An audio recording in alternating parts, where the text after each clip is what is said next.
In my perspective, I think Algorand has finally yet again achieved another partnership, and I think it's a pretty crucial one at that. And let me explain why I think so in today's video, even though I am not telling anyone to do anything and nothing I say is financial advice. So Algorand a couple days ago announced how they have partnered with something called Flow Traders, and this is allegedly going to bring 24/7 institutional liquidity when it comes to ALGO, which is of course Algorand's native token. But why does this even matter?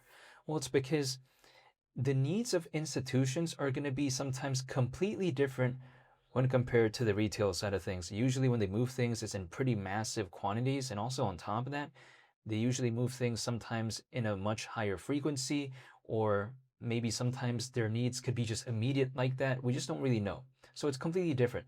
Let me just give this as an example. If let's say I'm going to IKEA, what am I going to do? Probably buy a sofa, a desk, or whatever, right? One or two items, a couple items, that's it. But imagine if I went inside an IKEA and I was like, oh, I'm going to need 50,000 sofas.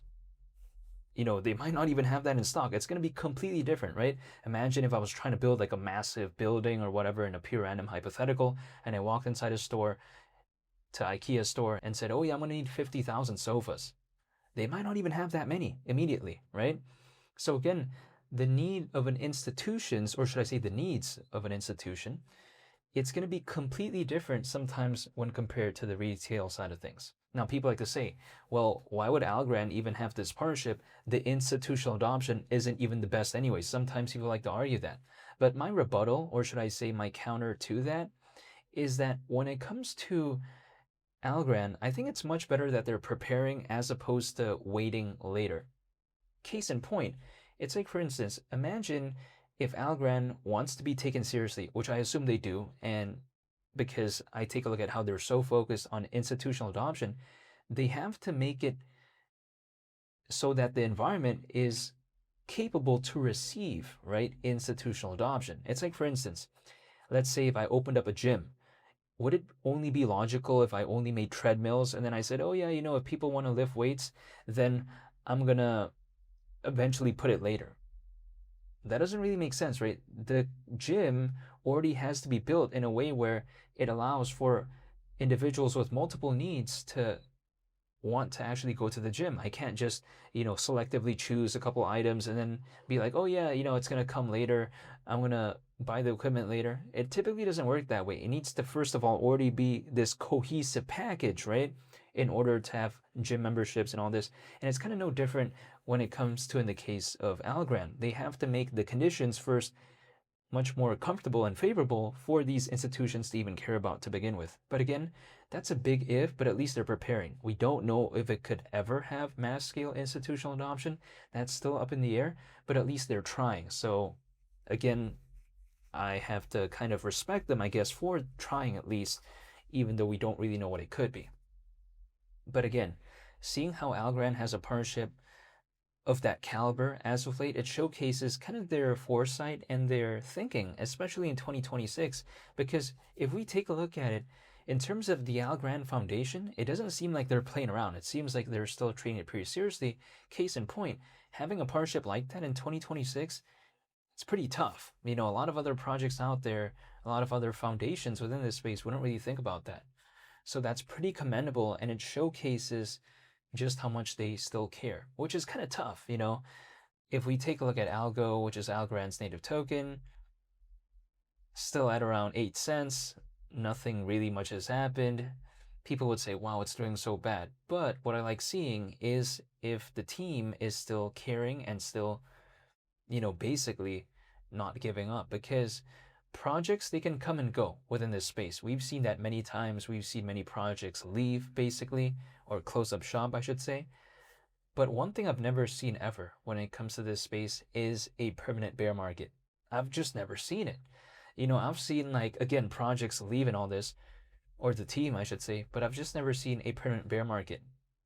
So as long as I've never seen that, I'm just assuming that for a project that's in the top 100, which Algorand is, it's currently ranked 61st in the world in terms of market cap within the space, if it could just kind of maintain that heading into a change in market sentiment, I mean, what else does it really need to do? It's already top 100. All it needs to do is kind of just survive the market downturn. That's kind of it, right? But Algorand, This is like any other Tuesday, basically, for them. Take a look at it historically. Algorand has been through multiple market downturns. This isn't the first time. So they've navigated through these waters before. You know what I mean? They've just been through this. It's like nothing new when it comes to them. But one thing I would like to also talk about is if we take a look at the market cap when it comes to Algo, it's at around 745 million, around 740 million basically. If we take a look at back in January of last year, the market cap was almost 4 billion. So we gotta let that sink in. I mean, we're clearly over 5 times away from that, right? My kind of thing is this. Is it really so tough to go back there? Now, I don't know if it could ever, but if I just take a look at it historically, it isn't the most challenging thing it's ever done. Case in point, again, right? The market cap back in January of 2025 was almost 4 billion. Let's take a look at, let's say, for instance, back in 2021, the market cap was almost 13 billion. So an almost 4 billion market cap really isn't even anywhere close to the ceiling of Algo historically speaking.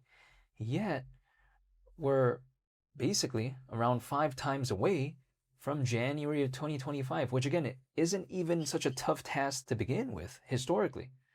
So if we could just go back there, I have nothing to complain about just because we're so low when compared to that. But you know what? I'm still holding, I'm still waiting. But nonetheless, seeing how Algorand had that amazing partnership allegedly as of late and finally having a partnership of that caliber in 2026, I just thought it was pretty legendary. So I felt like talking about it because I didn't see many people talk about it. The reason why not many people talked about it, in my opinion at least, is because probably a lot of people have left when it comes to this space.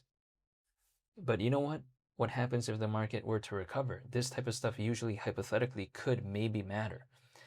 So that's why I still care about it even as of right now, which may sound kind of silly. You know, some people might tell me, but you know what? I haven't given up, so I'm just still waiting, but I'm not telling anyone to anything.